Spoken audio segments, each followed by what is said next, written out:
नाशिकची जागा ही शिवसेनेचीच आहे असं विद्यमान खासदार हेमंत गोडसेंनी पुन्हा एकदा स्पष्टीकरण दिलं आहे। भुजबळांनी माघार घेतली म्हणजे तिढा लवकरच सुटणार। भुजबळांच्या विधानावर हेमंत गोडसेंनी आता प्रतिक्रिया दिली।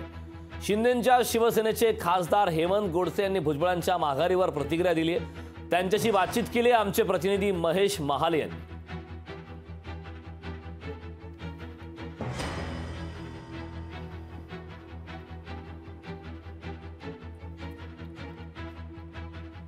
नाशिक लोकसभा मतदारसंघामध्ये शिवसेनेसह राष्ट्रवादीने देखील दावा केलेला होता।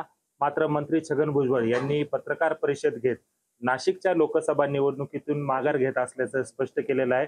आणि या सगळ्या पार्श्वभूमीवर आपल्यासोबत बोलण्यासाठी नाशिकचे विद्यमान खासदार हेमंत आप्पा गोडसे आप्पा, भुजबळांनी निवडणुकीतून माघार घेतलेली आहे, आता आपली याला पहिली प्रतिक्रिया काय? मला असं वाटतं का आता भुजबळ साहेबांनी जी काही पत्रकार परिषद घेतली आणि त्यामध्ये सांगितलं का वेळ कमी पडत चाललेला आहे।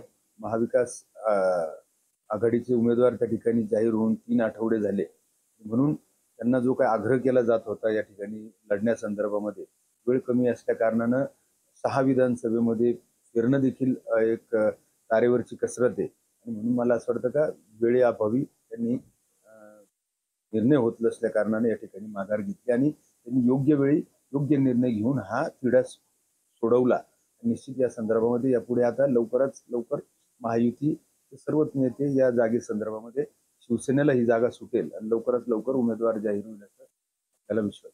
भुजबळांनी माघार घेतली, मात्र आता तुमचा मार्ग सुकर झालेला आहे, काय वाटतं कधीपर्यंत घोषणा होऊ शकते? मला असं वाटतं का आज किंवा उद्यापर्यंत निश्चित, कारण वेळ कमी पडत चाललाय आणि महायुतीच्या उमेदवाराला देखील लोकांपर्यंत पोहोचायचं।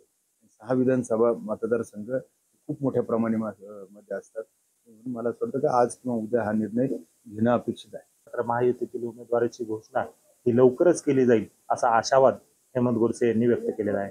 महेश महाले, लोकशाही मराठी, नाशिक। लोकशाही मराठी ऐका, पहा, जागरूक रहा।